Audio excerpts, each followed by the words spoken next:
Pourquoi les PPE et les PME ont du mal à céder à la commande publique? La réhabilitation des rails est-il une solution pour lutter contre le chômage des jeunes? Quelle analyse faire de la bataille Idi Maki sur fond des locales? Pour en parler, Remue Ménage reçoit ce dimanche 8 juin Adama Wade, directeur de publication de Finelation Afrique, et Madjeng Sek, directeur de publication de Agri Info et chef de bureau de l'Afrique de l'Ouest de l'agence SIFIA. Remue Ménage, c'est ce dimanche, entre 10h et 11h, avec Alassane Somba Diop.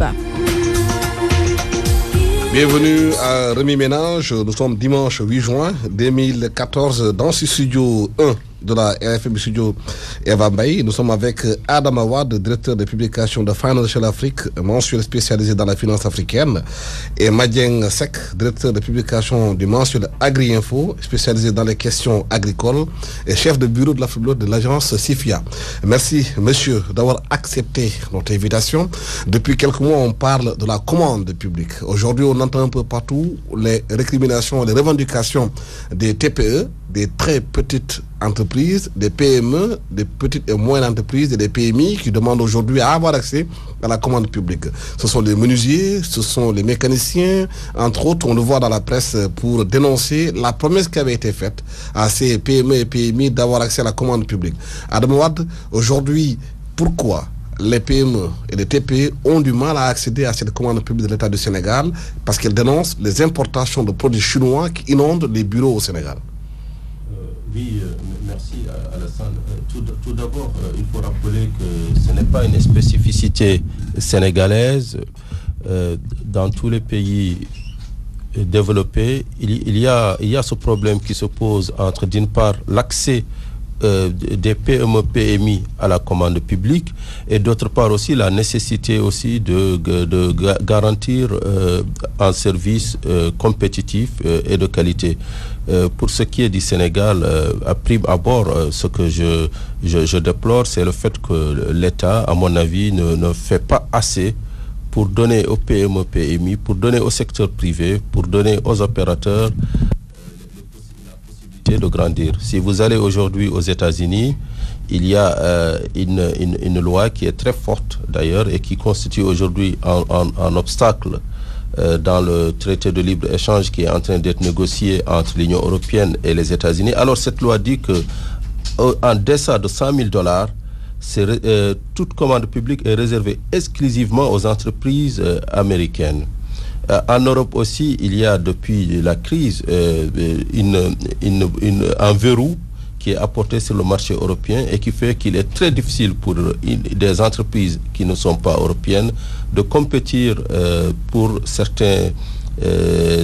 certains niveaux de la commande publique qui sont réservés exclusivement aux entreprises nationales. Je pense que le Sénégal et au-delà l'Afrique de l'Ouest et l'Afrique d'une manière générale est le seul endroit au monde où être opérateur privé national est un handicap.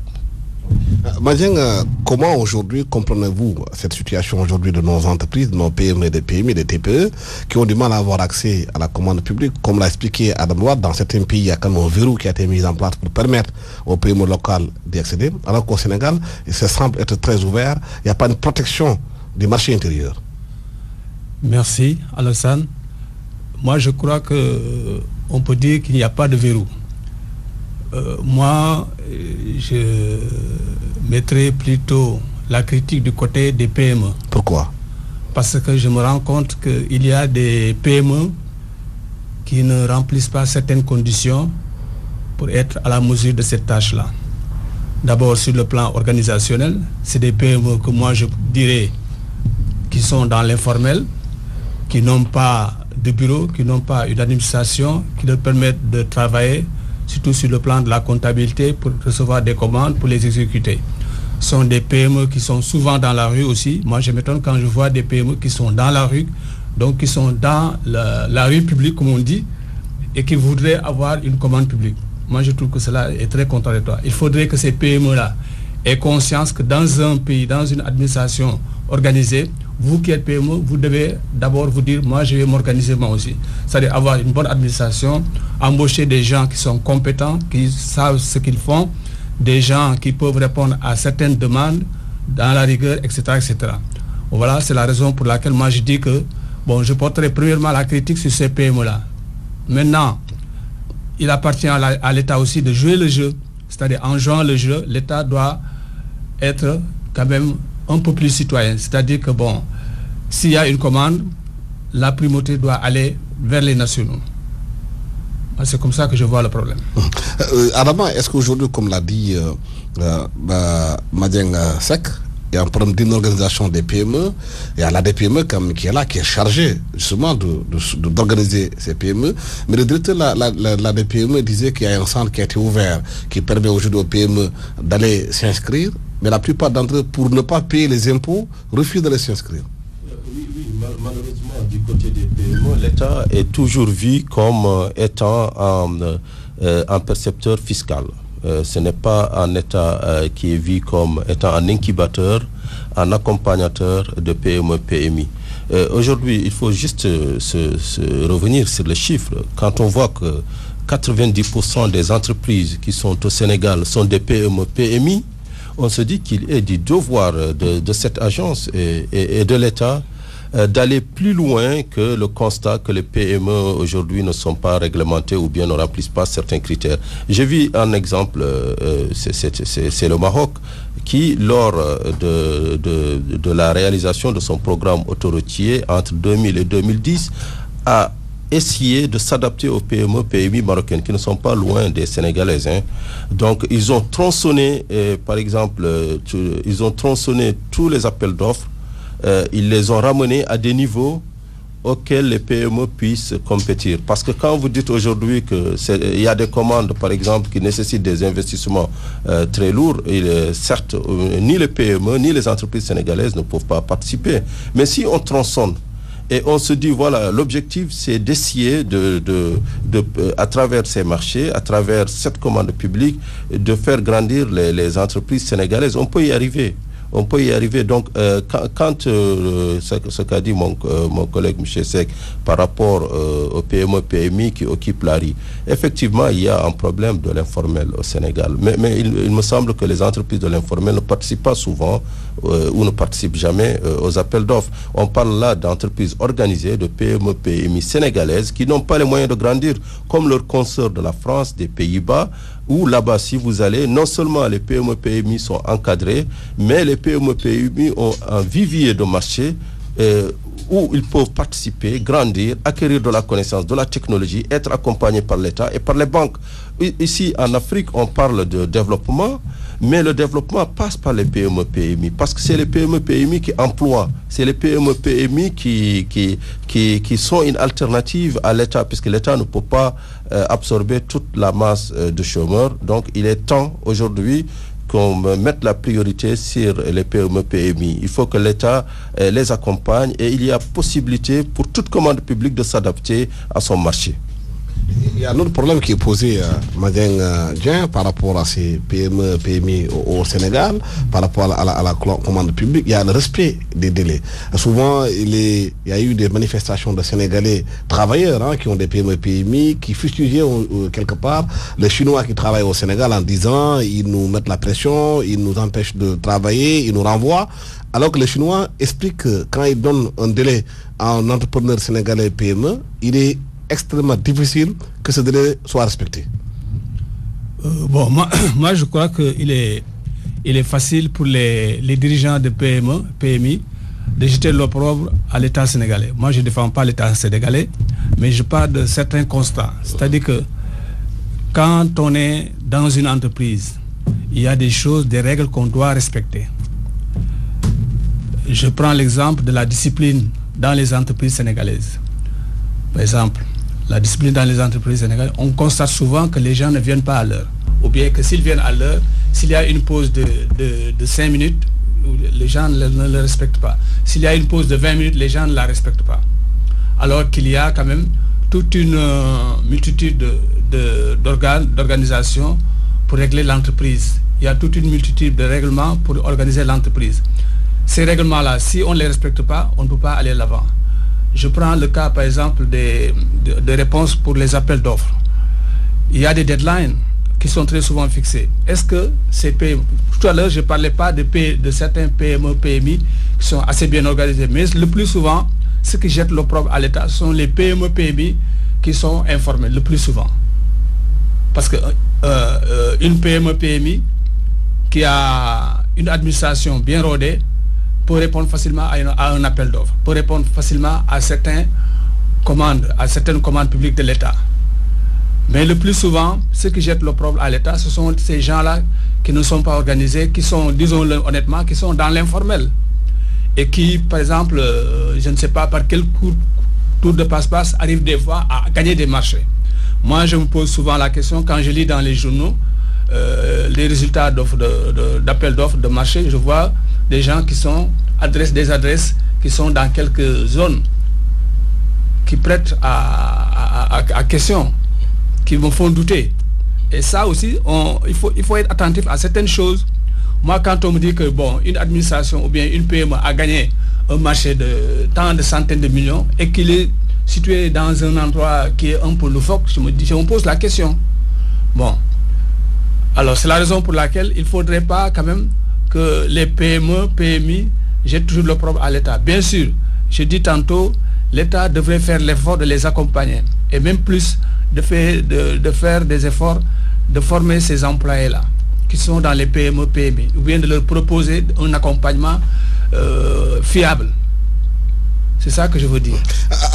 Des pays comme l'Allemagne, aujourd'hui on a vu que l'importance des PME dans l'économie allemande qui tient aujourd'hui en Europe et dans d'autres pays, la Malaisie aujourd'hui qui est cité comme un exemple en Afrique en termes d'émergence et de développement, il y a quand même des règles qui ont été mises en place là-bas pour que tout le monde respecte, pour qu'on puisse avancer. Au Sénégal, la prière, par exemple, comme on a un exemple, ou bien à l'église, ça prend toute une journée. Le vendredi, c'est 4 heures, peut-être de 13 heures jusqu'à 15 heures, les gens ne travaillent pas, sont en train de prier. Ça pose des problèmes, ça. Oui, ça pose des problèmes. Il y a un constat à faire, c'est que le travailleur asiatique, d'une manière générale, est plus compétitif que l'Africain. Pourquoi? Parce que cela tient peut-être dans un certain nombre de facteurs, dont le rapport au travail. Vous savez qu'en Algérie, il y a quelques années, il y a eu beaucoup de grèves contre les Chinois qui prenaient les marchés des BTP, qui prenaient les marchés de l'autoroute Est-Ouest, la grande autoroute des années Bouteflika. Mais il s'est avéré que ces Chinois, selon les entrepreneurs de BTP, étaient 3 fois plus productifs que les Algériens. Si vous allez aujourd'hui en Malaisie, un pays qui ressemble au Sénégal, parce que c'est un pays musulman aussi, dans sa grande majorité, ils ont trouvé un problème par rapport, par exemple, à la prière, pas seulement de vendredi, mais de tous les jours. Toute entreprise est obligée d'avoir un lieu de culte. Et la prière est minutée. Vous avez 5 minutes pour prier. Nous, on a été à la bourse de Malaisie, on a été aussi un site de construction d'usine. Il y a 5 minutes pour aller faire ses ablutions, prier et revenir. Donc ça, à mon avis, c'est une norme qui a été imposée. Peut-être le Sénégal aussi a les moyens et les ressources culturelles et sociales pour imposer aussi des normes. Mais pour ce qui est des PME sénégalaises, à mon avis, ce problème est marginal parce qu'il y a des gestionnaires, il y a des chefs d'entreprise qui parlent le même langage que tous les chefs d'entreprise du monde, la rentabilité. Encore une fois, il faut juste qu'on se pose une question. Pourquoi la commande publique? S'agit-il seulement d'importer, par exemple, du mobilier, de construire des routes, ou bien il s'agit non seulement d'importer du mobilier, de construire des routes, mais aussi de favoriser l'émergence d'un tissu productif national? Le problème du Sénégal est le même qu'on rencontre en Afrique, partout. Après 50 ans d'indépendance, le constat est très simple. Tous les marchés, pratiquement dans la quasi-totalité, tous les marchés sont attribués à des entreprises étrangères. Donc en 50 ans, on n'a acquis aucun savoir-faire. En 50 ans, on est resté de gros consommateurs. Puisque aujourd'hui, quand on dit que oui, l'Afrique progresse, l'Afrique avance, mais est-ce que l'Afrique des PME, PMI progresse et avance? Au Sénégal, il y a des PME, PMI organisés et ces PME, PMI sont majoritaires. Par rapport, il y a un secteur informel qui constitue aussi peut-être un problème d'inadéquation entre l'administration et notre rapport à l'entrepreneuriat en tant qu'Africains. On est des débrouillards. on est des débrouillards, c'est historique parce que avant l'indépendance, on n'avait aucun accès au circuit organisé. Et après l'indépendance, les États qui ont succédé à l'administration coloniale n'ont pas fait les efforts nécessaires pour s'adapter à nos cultures, pour s'adapter à notre manière d'entreprendre. Et il y a aujourd'hui moyen au Sénégal de récupérer tout ce secteur informel dans le circuit normal et organisé. Oui, tantôt Adam parlait de la productivité des travailleurs sénégalais comparés aux travailleurs asiatiques, africains.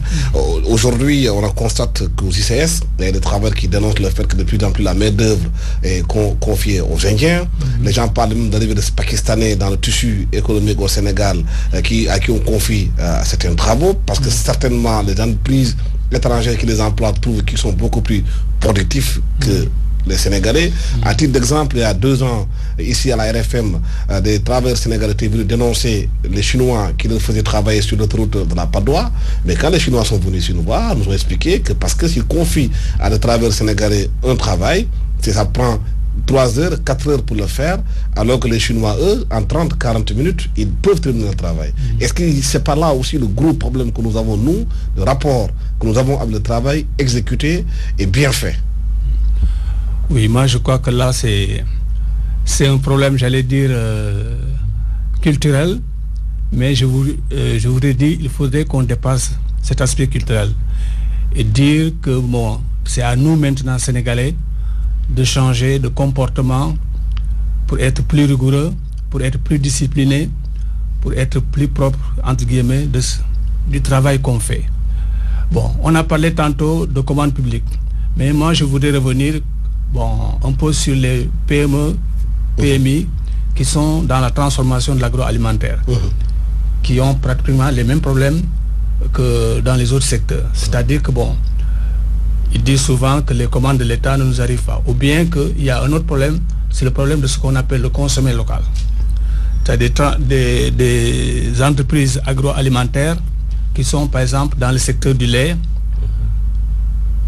qui peinent à avoir certains marchés. Il y a des entreprises agroalimentaires qui peinent par exemple à faire entrer le consommé local au niveau de l'administration. Par exemple, des entreprises agroalimentaires qui font du bon pain, qui font de bonnes choses, des choses alimentaires, qui font par exemple des commandes qui pourraient intéresser la société sénégalaise, qui pourraient intéresser les Sénégalais en général, mais qui, par manque de civisme alimentaire, ne trouvent pas souvent les clients nécessaires. Et donc, pourquoi? Parce qu'il y a à côté la concurrence des autres entreprises étrangères. Alors, moi, je dis que ce même problème se pose au niveau des PME et PMI dans l'agroalimentaire. Est-ce que ce n'est pas aux autorités de donner l'exemple justement de consommer sénégalais dans l'administration, on parlait de la République, à la primature, que les présidents mangent le pain fabriqué au Sénégal au lieu de manger un pain qui vient de Paris ou de Washington? Voilà, très bien. Moi, je crois qu'à ce niveau-là, il faut dire qu'il faudrait qu'on dépasse les slogans, les stades des slogans. Parce qu'aujourd'hui, on n'est plus à l'heure des slogans, mangeons local, mangeons sénégalais, etc., consommons local, etc. Moi, je crois, comme vous le dites, c'est le moment de dire que nous, on est autorité locale, nous, on est autorité présidentielle, nous, on est administration. On a un grand événement, il faudrait que tous les plats qu'on va commander doivent venir des PME, PMI, de la restauration sénégalaise, des restaurants sénégalais, ou bien des traiteurs sénégalais. Ça, c'est une très bonne réaction. Mais au lieu de dire que, par exemple, consommons sénégalais, ça, on doit le dépasser. Par exemple, les conseils interministériels délocalisés, on aurait pu manger de riz local. Voilà. Alors, là, pour vous donner un exemple, il y a quand même des actions qui sont faites. Comme vous le dites, on n'a pas eu le bon exemple du gouvernement ou bien de la présidence qui a commandé du pain local ou bien du riz local lors d'un conseil interministériel ou bien d'un conseil ministériel. Mais on a vu quand même, une fois, ils ont fait la commande, mais ça n'a pas été respecté. Alors, ce que je veux dire par là, c'est que il faut qu'il y ait du suivi dans ce qu'on fait, c'était dans les slogans qu'on annonce. L'exemple que je vais donner, c'est que il y a une organisation paysanne qui croit en ça, que je ne vais pas nommer, et qui, il y a des années, lors de ces assemblées générales, servait à ses clients des boissons industrielles du moins, locales. Mais c'est industriel. Alors, qu'est-ce qu'ils ont fait? Ils ont décidé de ne plus le faire en passant des commandes par des PME, des GIE de femmes qui fabriquent des jus de fruits. Et depuis ce moment-là, on ne le fait plus. Ils ne font plus la commande des boissons industrielles. Moi, je dis que là, on a dépassé le slogan, mais aujourd'hui, on est passé à l'acte. Et aujourd'hui, on peut comprendre que toutes ces femmes-là qui travaillaient dans ces GIE de transformation de jus de fruits ont eu beaucoup de revenus et ont vu que quand même le fait qu'on consomme leurs produits, ça quand même apporte beaucoup. Adama, est-ce que c'est là le vrai problème, que nos dirigeants consomment des produits industrialisés, importés, alors que tout le temps dans les discours, on parle de consommer local, on parle de booster l'agriculture locale. Le riz de la vallée est là peut-être qui peut être prêt à la consommation, mais on préfère manger du riz vietnamien ou bien Uncle Ben's qui vient des États-Unis, alors que nous-mêmes, en tant même que, entre guillemets, dits intellectuels, nous sommes tout le temps en costume cravate, alors qu'on aurait pu porter des tissus fabriqués ici au Sénégal, parce que le franc reste dans le pays. C'est un problème, non? Excusez-moi, Alassane Samba Diop. Moi, je pense que le communisme est révolu.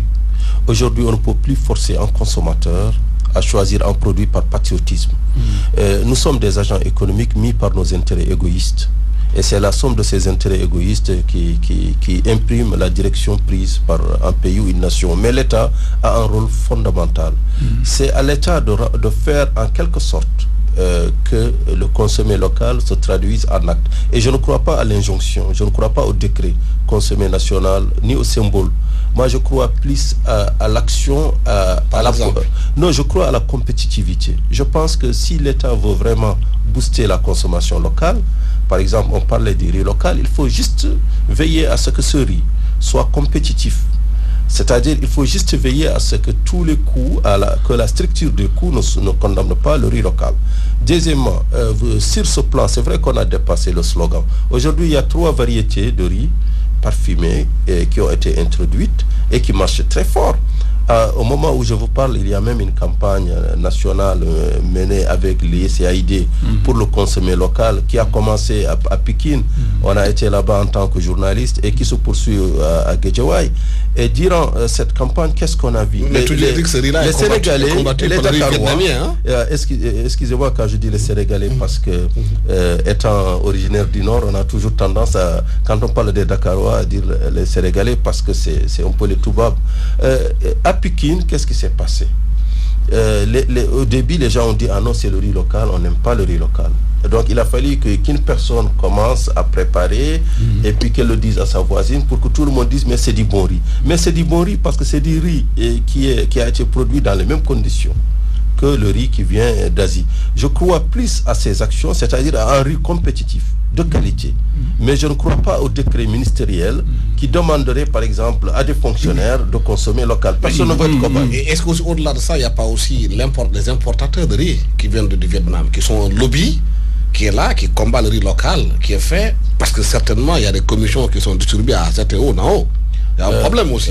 Il y a un problème quand on voit qu'un pays comme le Sénégal dépend du Vietnam et de la Chine et d'autres pays pour il y a les rentes qui sont là, les rentes. Il y a des rentes. C'est normal que ces importateurs défendent leur position. Mais si ces importateurs existent, c'est que le service qu'ils procurent aux Sénégalais, il est apprécié, il est compétitif. Il faudrait juste que le riz local prenne vraiment avec l'aide de l'État le chemin de la compétitivité. On ne pourra rien faire sans la compétitivité. Donc aujourd'hui, excusez-moi juste pour finir, je pense que l'État a lancé un grand mouvement pour l'autosuffisance, mais il faudrait juste qu'on revienne aux fondamentaux. Les fondamentaux du riz local, c'est d'abord les intrants. Est-ce qu'ils sont compétitifs? C'est les engrais. Est-ce qu'ils sont disponibles? C'est par exemple le gasoil, est-ce qu'il est toujours subventionné ou non? Donc c'est le coût de l'électricité pour la transformation du riz. Tant qu'on n'est pas compétitif sur ça, il ne faut pas espérer que la ménagère sénégalaise paye ne serait-ce qu'un franc de plus pour acheter son riz local au nom du patriotisme. Tu es dans le monde agricole, tu connais bien cette question. Je connais bien la question et je me réjouis qu'il en parle parce que ce programme de l'USAID, nous, on en a participé en tant que journaliste, comme il a dit, parce que on devait aller à Guédiawaye suivre le travail de l'USAID, le PCE-USAID. Mais ce qu'il faudrait dire ici maintenant, c'est que en parlant du riz local, c'est très délicat parce que on peut dire que le riz local, sur le plan scientifique et sur le plan culturel, on peut dire que le riz local est compétitif. Mais quel riz local? Il y a plusieurs riz locaux. Oui, il y a le riz local de la vallée, je veux dire, la vallée du fleuve. Plusieurs variétés. Oui, d'accord, il y a plusieurs variétés. Mais les variétés qui sont mises sur le marché le plus souvent, ce sont des riz compétitifs. Alors, ce que je voudrais dire par là, c'est que il faut dire que maintenant, il y a un manque de problèmes de marketing. Il y a aussi un manque de citoyenneté. C'est-à-dire que est-ce que la volonté politique c'est ça que je veux dire. De dire, écoutez, ce riz-là, on va se je sais que la citoyenneté n'a pas sauvé l'Union soviétique. Ils ont imposé le consommer local, ça n'a jamais marché. Mais si, ça peut marcher, mais on peut consommer le riz local parce que tout simplement, on va se dire que ça c'est fabriqué au Sénégal. C'est comme on disait tantôt avec la commande publique au départ. Moi, je préfère le riz local que le riz qui vient du Vietnam. Mais monsieur Wade a posé des problèmes des intrants par rapport à l'engrais, par rapport à beaucoup de choses qui peuvent peut-être rendre le riz local plus compétitif par rapport au riz importé. Est-ce qu'il y a une volonté politique justement dans ce sens-là, concernant les intrants, l'engrais, le gasoil, tout ça? Là, je suis entièrement d'accord avec lui. C'est-à-dire que quand il disait il faudrait que le riz soit compétitif, ce que je répondais tout à l'heure en disant qu'au départ, le riz n'était pas compétitif. Mais il faut le dire, il faut le reconnaître maintenant, que le riz produit actuellement dans la vallée, il est compétitif. Non seulement sur le plan des rendements, mais sur le plan aussi de la qualité du riz. Alors maintenant, ce qu'il faudrait faire, c'est pourquoi je disais tantôt, il faut quand même il faut dépasser les slogans et consommer ce riz local. Il y a un problème, il y a des problèmes bien sûr, pas un seul problème, mais il y a beaucoup de problèmes au départ. Avec la production du riz, il y avait le problème des intrants. Là, vous l'avez souligné tantôt, il y avait le problème des intrants, il y avait le problème de la cherté du gasoil, il y avait la transformation, le transport et tout. Mais il faut se poser la question, est-ce que maintenant, tous ces problèmes-là ont été résolus? C'est ça le problème. Pour dire que même si on dit que sur le plan rendement, sur le plan culturel et tout ça, le riz est compétitif, mais au niveau commercial, est-ce que le riz là, il est compétitif? Parce que moi, je me pose la question, honnêtement, que s'il n'y avait pas par exemple ce qu'on appelle la subvention, est-ce que le riz serait compétitif sur le plan commercial? Parce qu'un riz qu'on vend à 200 francs le kilo, avec tout ce que l'État fait dedans, tout ce que la SAED fait, on le vend à 200 francs le kilo. Si le jour où, par exemple, l'État et la SAED se retireraient, est-ce qu'on pourrait vendre ce riz-là à 200 francs? C'est ça, là, moi, ma question éternelle, c'est toujours cette question-là que je me pose. Donc, pour répondre à votre question, ou pour venir à votre question, c'est-à-dire qu'on peut considérer que le riz, il est compétitif parce que tout simplement, les scientifiques, sur le plan production, sur le plan rendement, disent qu'il est compétitif parce que, on arrive à faire maintenant 11 tonnes à l'hectare. Voilà, dans un pays où on pratique à faire, on fait 11 tonnes à l'hectare, cela veut dire qu'on peut considérer que ce riz-là, il est compétitif. Mais néanmoins, il y a les problèmes de marketing et les problèmes de commercialisation qui se posent. Comme il l'a dit tantôt, les problèmes, il faut lever les problèmes de transport, il faut lever les problèmes du gasoil, il faut aussi poser les problèmes de matériel agricole. Le matériel agricole, il est souvent donné à crédit par les paysans qui n'ont pas souvent la latitude de le payer à temps. Et ça pose des problèmes aussi. Tout ça, c'est des problèmes auxquels il faut trouver une solution. On passe au deuxième point de notre débat. C'est les rails sont annoncés comme étant vont être remises en place, Dakar-Bamako, les rails au niveau de Transrail à Thiès. Est-ce qu'aujourd'hui, la remise à flot de ces infrastructures aujourd'hui ferroviaires peut être une clé pour lutter contre le chômage des jeunes? Parce que beaucoup de jeunes aujourd'hui attendent du travail. Il faudrait d'abord s'interroger sur cette remise à flot. En quoi consiste-t-elle exactement? Parce que quand on voit ces chemins de fer, on se dit encore quel gâchis. De 2003 à maintenant, beaucoup de milliards ont été engloutis par une compagnie suivant un processus de gestion publique-privée qui n'a pas du tout donné les fruits attendus. On ne sait même pas aujourd'hui avec exactitude qui est la partie privée qui est dans Transrail. Qu'est-ce que cette partie privée a apporté? Est-ce qu'elle a respecté les engagements de départ, c'est-à-dire investir 100 milliards? Au début, il y avait des Canadiens, c'était leur engagement, investir 100 milliards. Au bout de 4 ans, ils ont commencé à demander de l'aide. Ils n'ont pas investi le montant qui était annoncé. Donc, il aurait fallu faire l'audit. Ils ont vendu. Il y a une session. De toute façon, il y a une session. Il y a eu d'autres repreneurs privés qui sont venus. Mais on a besoin de clarification sur la société. Voilà, on a besoin de clarification. Il y a eu des audits qui ont été menés. Il y a eu beaucoup de débats, beaucoup de tensions sociales. Finalement, après 11 ans, aujourd'hui, on se dit oui, ça va redémarrer, mais ça va redémarrer comment? C'est là la question que je me pose, parce que il y a un apurement, par exemple, qui concerne les travailleurs. Donc c'est un point très positif, mais au-delà, est-ce que la survie elle est assurée, la survie de ce chemin de fer Dakar-Bamako qui date encore une fois d'avant l'indépendance? Finalement, comme le disait Senghor, est-ce que on a les moyens vraiment de gérer notre indépendance? C'est une question qui se pose aujourd'hui quand on voit que c'est pas seulement Dakar-Bamako, mais c'est aussi Bamako-Niamey. En fait, c'est tout l'ouvrage qui a été légué et qui est tombé en désuétude. Encore une fois, on se pose du rôle de l'État en tant qu'encadreur, en tant que garant du service public et de l'intérêt général. C'est une question concernant les infrastructures, mauvaise gestion, les audits qui ne sont jamais faits, nébuleuses dans la gestion de ces entreprises, pas de clarification, on annonce des milliards, on ne sait pas comment ça finit, comment c'est géré. Et il y a un problème de gestion au fond de cela, M. Diak. Oui, moi je crois que c'est un problème de gestion qui se pose, mais je crois aussi qu'il y a un problème d'expertise, un problème de vision qui se pose aussi. Pourquoi je dis vision? Parce que bon, moi je m'étonne quand je vois en Afrique, un peu partout en Afrique, que les gens ne s'intéressent plus aux rails. Alors que les rails ont démontré le rôle important qu'ils doivent jouer dans nos économies. Les rails ont démontré le rôle important qu'ils doivent jouer dans la survie même des populations, dans les échanges des populations, entre les populations. Alors, à partir de ce moment, quand on voit des gens qui ne sont pas attentifs, qui pensent que bon, les rails c'est dépassé, moi je dis que c'est tout à fait le contraire, parce que dans les pays développés, les rails jouent encore ce rôle vital.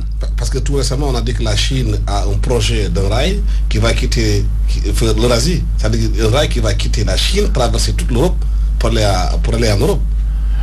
Oui, moi je crois que c'est possible, c'est faisable, parce qu'on sait le projet est fait par les Chinois. On sait que bon, les rails à grande vitesse, oui, les rails ont encore un bel avenir en Asie et en Europe. Parce qu'en Europe, bon, quiconque a posé le pied en Europe se demande qu'est-ce que le rail joue maintenant. Il le voit. Donc les rails ont un rôle capital. Mais ici en Afrique, je dirais plutôt au Sénégal, on a comme l'impression que les rails ne jouent plus aucun rôle. Les rails ne jouent plus aucun rôle, alors que dans les temps, avec la colonisation, on a vu le rôle qu'ont joué les rails pour quand même joindre Dakar avec les autres villes. Mais est-ce que la réhabilitation peut aujourd'hui amener de l'emploi pour les jeunes? Bien sûr, les rails peuvent amener de l'emploi pour les jeunes, parce que, j'allais le dire, toute l'économie toute l'économie arachidière, par exemple, toute l'économie coloniale était bâtie sur les rails, sur les transports ferroviaires. Toute l'économie post-coloniale aussi, au départ, était bâtie sur les rails. Aujourd'hui, si on remettait à reposer les rails, on aurait quand même pu créer des emplois. Parce que, bon, les rails demandent beaucoup de main-d'œuvre. C'est ça. Alors, et maintenant, le rôle n'est plus à démontrer. Le rôle n'est plus à démontrer. Oui. Mais est-ce que, Adam Wade, le choix de ces rails doit être le choix technologique?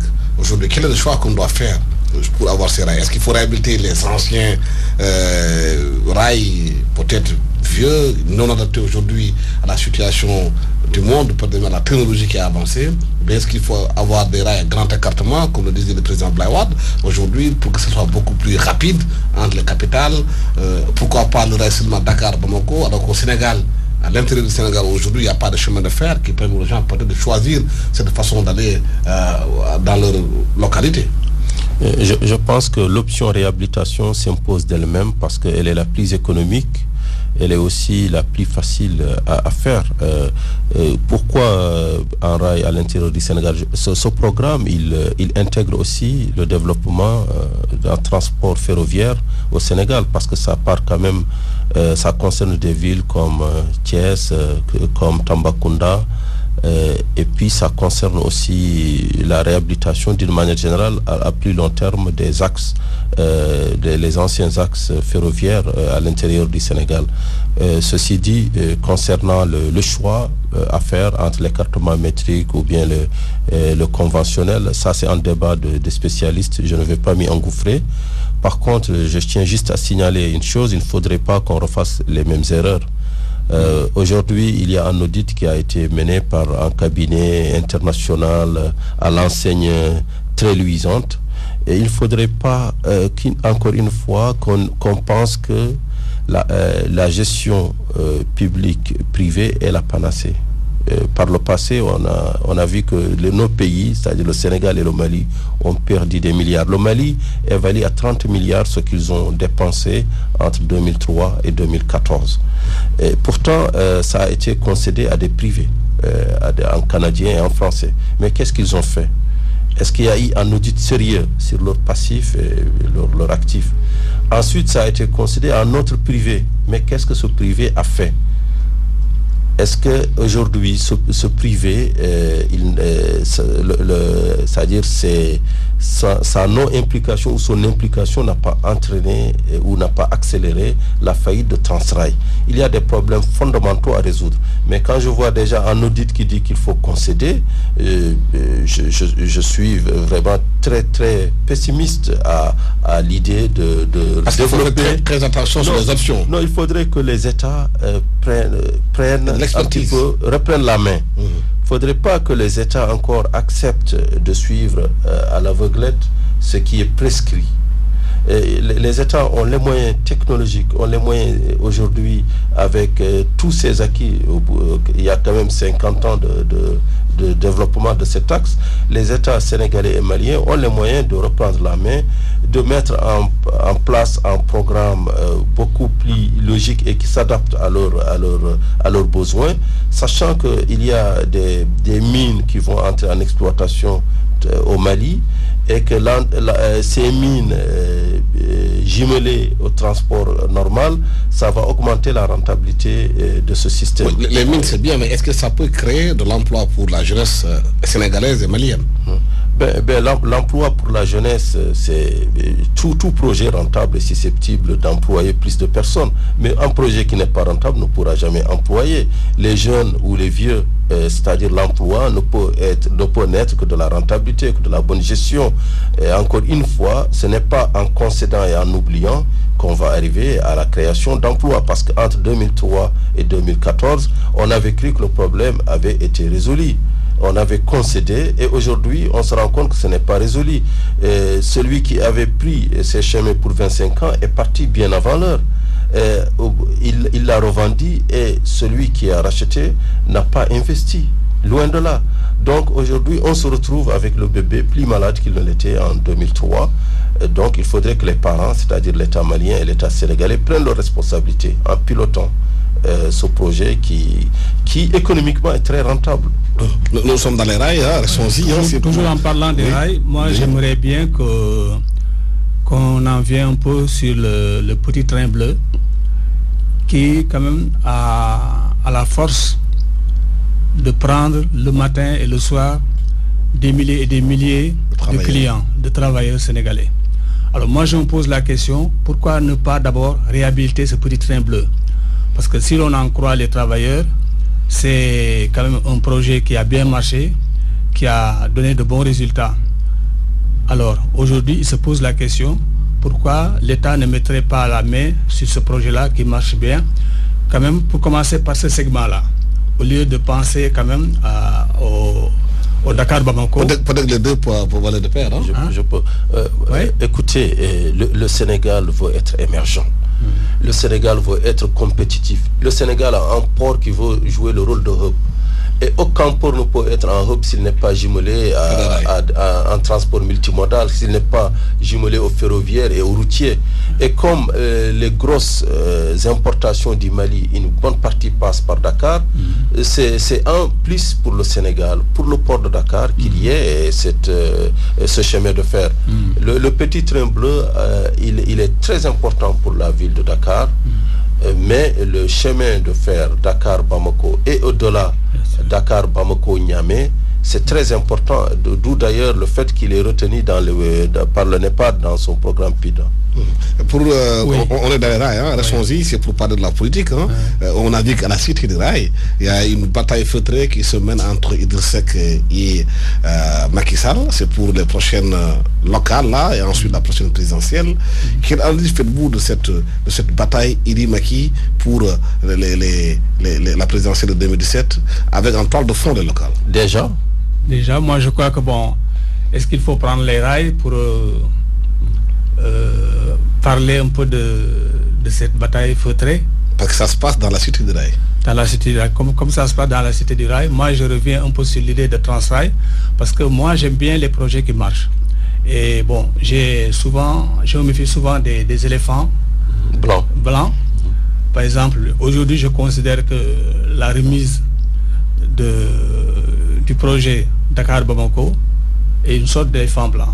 Alors qu'il y a devant nous un projet qui marche bien, que tout le monde connaît, qui est Transrail. Pourquoi maintenant? C'est pourquoi j'ai dit qu'il faut réduire les segments. Au lieu de commencer très haut et très fort, commençons-nous par ce qui marche bien. Comme ça, on verra. Moi, je dis que si Transrail, du moins si le petit train bleu arrivait, par exemple, à ramener le maximum de Thiessois venir travailler à Thiès, à Dakar et les faire retourner, ça pourrait marcher. Et le petit train politique aujourd'hui? Oui, ça pourrait être un petit train politique aussi. Parce que déjà, ça pourrait permettre à Thiès de respirer un peu, à Thiès et toutes les villes qui sont traversées, de respirer. Et ça pourrait permettre aussi aux hommes politiques, comme on parle des locales, aux politiques de trouver un point positif sur leur activité, sur leur programme politique. Cette bataille, il dit qu'il a déclenché à la Cité de Rail. D'abord, le train politique, s'il doit arriver, c'est en 2017, donc on en est loin. Mais on commence déjà à en parler. On est sur les perspectives. Et sinon, entre Idi et Macky, j'ai beaucoup de mal à dissocier ces deux personnages. Pourquoi? Parce que tout simplement, idéologiquement, ils appartiennent au même pôle libéral. Est-ce qu'aujourd'hui, au Sénégal, on peut parler d'idéologie? Et puis, je poursuis, et tous les deux aussi sortent un petit peu de la cuisse de Jupiter. J'ai nommé Maître Abdoulaye Wade. Donc, c'est des gens qui se sont fréquentés, qui s'opposent politiquement. Mais à mon avis, ces deux personnes qui sont animées peut-être par la même volonté, au-delà du développement de Thiès, c'est de développer le Sénégal. Ceci dit, je pense quand même que le train d'Idi est beaucoup plus local que le train du président Macky Sall. Pourquoi? Tout simplement parce que on peut s'en rendre compte encore une fois que Idrissa Seck, peut-être, c'est son image de maire de Thiès qui l'emporte sur son image d'homme politique sénégalais. Ceci dans, de deux, il y a quelque chose qui le dessert aujourd'hui, c'est un petit peu cette situation, c'est-à-dire le fait que toutes les industries de Thiès aujourd'hui sont pratiquement à l'arrêt. Il n'y a pas que le rail, il y a beaucoup d'autres industries.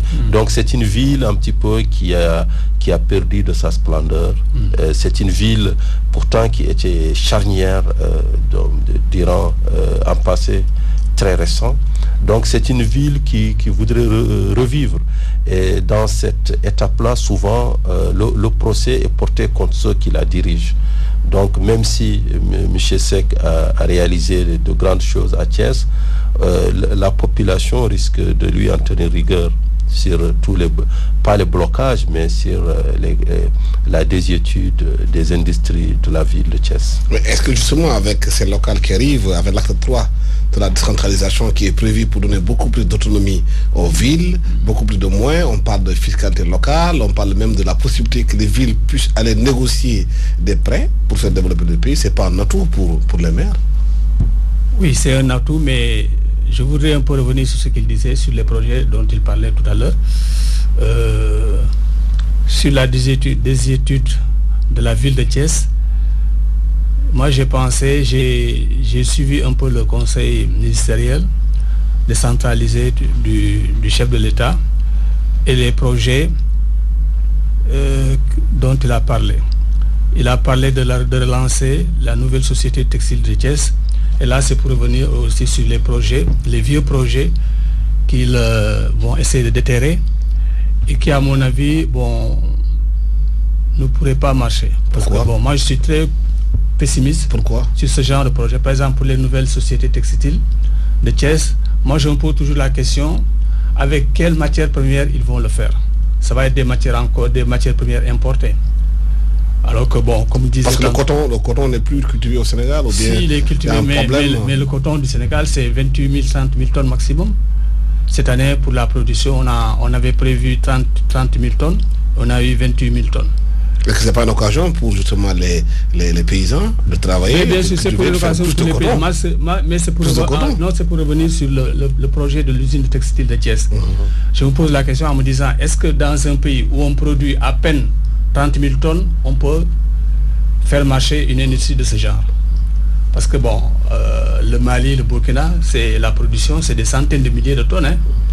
Donc, ce n'est pas une occasion pour faire développer la culture de coton au Sénégal? C'est une occasion pour c'est une occasion pour faire redémarrer toute la filière, aussi bien la transformation que la production. Mais je me pose la question, quand on a la peine de produire, quand on produit 28 000, 30 000 tonnes, moi je dis que peut-être que c'est un coton de textile, c'est un coton de qualité, on va me dire, mais il faudrait quand même faire attention.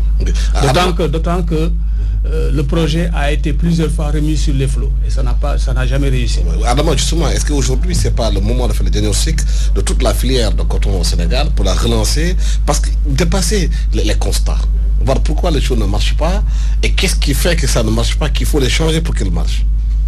Comme a dit M. Seck, je pense que son diagnostic est très clair. Quand on produit 28 000 tonnes, on a on peut se poser des questions sur la viabilité de ce projet. Mais encore une fois, pourvu que ça soit un projet intégré d'amont en aval, qu'on pense non seulement à la production, mais aussi aux débouchés. Parce qu'il faut le dire qu'au Mali et au Burkina, ça ne va pas beaucoup aussi, c'est pas la grande forme pour le coton, parce que la société cotonnière du Mali cherche repreneur depuis 4 ans et personne ne vient. Au Burkina, chaque année, on se pose les mêmes problèmes, l'endettement de la société de transformation de coton. Donc finalement, le diagnostic qu'on peut faire à l'endroit du Sénégal comme des pays de la sous-région, c'est qu'on est en 2014. Au bout d'un processus très long de privatisation, on se retrouve avec des États démembrés, des États qui n'ont pas les moyens d'infléchir sur la vie de tous les jours. Au Sénégal, il n'y a pas que le coton, on revient à la Sonacos, on revient aux aux ICS. Donc l'État, en fait, s'est amputé plusieurs fois sans anesthésie. Et aujourd'hui, peut-être l'État doit sonner la reconquête. C'est-à-dire l'État doit reprendre ses membres, doit reprendre ses prolongements pour structurer l'économie, pour essayer de faire avancer le Sénégal. Et je crois que sans ça, sans ces moyens d'action qui sont importants, bien sûr, jumelés aussi aux nouveaux moyens d'action que sont le Fonds 6, que sont par exemple la BNDE, sans cela, on ne pourrait pas encadrer les PME, PMI, encadrer l'économie, tracer des objectifs et les atteindre. Voilà, merci infiniment à mes invités qui étaient avec moi. Le temps que nous avons parti est terminé. Merci à Adam Wad, directeur de publication de Financial Afrique, mensuel spécialisé dans la finance africaine, et Madieng Sek, directeur de publication du mensuel Agro Info, spécialisé dans les questions agricoles, et chef du bureau de l'Afrique de l'Ouest de CIFIA, une agence spécialisée dans l'agriculture. Merci infiniment à mes invités. Merci donc à Vincent Diop d'avoir assuré la partie technique de cette émission. Merci et bon dimanche à tous.